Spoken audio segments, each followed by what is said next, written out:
Hello students, आज हम करने जा रहे हैं फॉर्मेशन ऑफ कॉन्ट्रैक्ट का टॉपिक। देखो, ये मैंने तुम्हें पहले ही समझाया था कि इंडियन कॉन्ट्रैक्ट को हमने 2 पार्ट्स में डिवाइड किया है। सेक्शन 1 से लेकर 75 तक इसमें हमारे क्या आते हैं, जनरल प्रिंसिपल्स आते हैं। ठीक है, जो क्या बताते हैं, procedure of formation of contract. और सेक्शन 124 से लेकर 238 तक क्या डील करते हैं, स्पेशल काइंड्स ऑफ कॉन्ट्रैक्ट। जैसे हो गया indemnity, guarantee, pledge, bailment and agency, इसमें ये सब आ जाता है। ठीक है, अब देखो यहाँ पर एक टर्म तुमने ध्यान से समझनी है। A contract is an agreement. फिर एग्रीमेंट क्या है, इट इज़ अ प्रॉमिस। और फिर प्रॉमिस क्या है, it is an accepted proposal. तो मतलब इस स्टेटमेंट से कॉन्ट्रैक्ट, एग्रीमेंट और प्रॉमिस के बीच में एक लिंक क्रिएट हो गया। ठीक है, अब इसको हम ध्यान से समझते हैं कैसे। देखो, फॉर्मेशन ऑफ कॉन्ट्रैक्ट कैसे स्टार्ट होएगा। सबसे पहले क्या बनेगा, एक पर्सन क्या करेगा, एक प्रपोजल देगा या ऑफर देगा to the other person. Suppose करो उसने कोई कार बेचनी है, हाउस बेचना है, तो दूसरे पर्सन को ए ने क्या कर दिया, बी को ऑफर दिया या प्रपोजल दिया।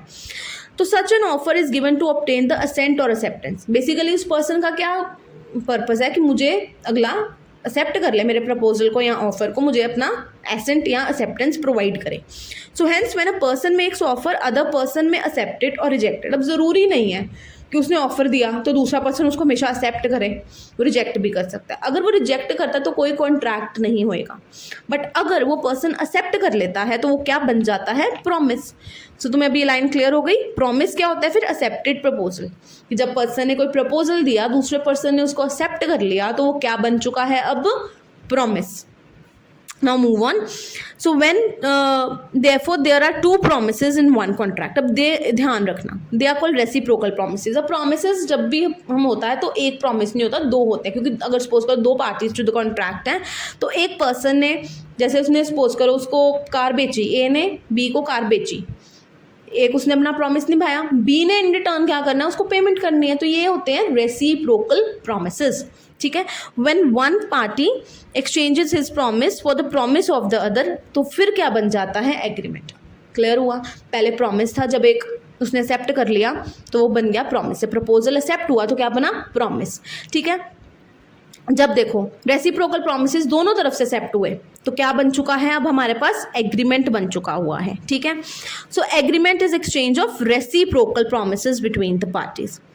समझ आ गया। फिर एग्रीमेंट इज अ प्रॉमिस क्यों बोला गया, कि जब दोनों ने अपने रेसिप्रोकल प्रॉमिसेस को एक्सेप्ट कर लिया कि हाँ हम ये कॉन्ट्रैक्ट में एंटर हुए हैं, हम दोनों अपने प्रॉमिसेस को एक्सेप्ट करते हैं, तो बन गया एग्रीमेंट। ठीक है, तो agreement is a promise. Clear. अब देखो एग्रीमेंट कॉन्ट्रैक्ट कैसे बनेगा।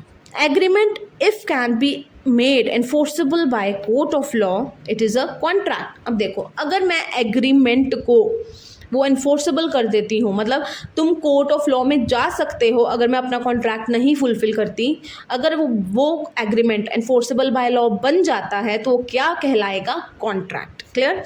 अब ध्यान से इस टेबल को समझो। Proposal is when one person gives offer to the other person. Proposal offer accepted becomes a promise. अब जब दोनों रेसिप्रोकल प्रॉमिसेस एक्सचेंज कर लेते हैं वो बनता है एग्रीमेंट। और अगर एग्रीमेंट एनफोर्स बाय लॉ हो जाए वो क्या बन जाता है, कॉन्ट्रैक्ट। अब देखो, ऑफर प्लस एक्सेप्टेंस क्या बनाता है, promise. Exchange of reciprocal promises as consideration, वो क्या बनाता है, एग्रीमेंट। और agreement plus enforceability by law, वो क्या बनाता है, कॉन्ट्रैक्ट। तो ये टेबल को याद रखना, तुम्हें सब क्लियर हो जाएगा कि हमने ऐसा क्यों बोला कि कॉन्ट्रैक्ट एग्रीमेंट है, एग्रीमेंट प्रॉमिस है और प्रॉमिस एक्सेप्टेड प्रपोजल है। I hope it is clear. यही प्रोसेस है किसका, फॉर्मेशन ऑफ कॉन्ट्रैक्ट का। आई होप इतना क्लियर है। अब देखो यहाँ पर एक वर्ड हमने पढ़ा, कंसिडरेशन। ये अगला फुल फ्लेज इसके ऊपर चैप्टर है, बट मैं आपको यहाँ पर भी समझा देती हूँ। कंसिडरेशन बेसिकली क्या होता है, समथिंग इन रिटर्न। ठीक है, कि अगर मैं तुम्हें कोई चीज़ बेच रही हूँ तो समथिंग इन रिटर्न में लिखे होएगा, उसके बदले मुझे तुम क्या दोगे, पैसा दोगे। तो वो मनी क्या है, समथिंग इन रिटर्न। मतलब जब भी हम कॉन्ट्रैक्ट में एंटर करते हैं उसमें कंसिडरेशन होनी चाहिए। बिना कंसिडरेशन को कोई कॉन्ट्रैक्ट नहीं होता है। ठीक है।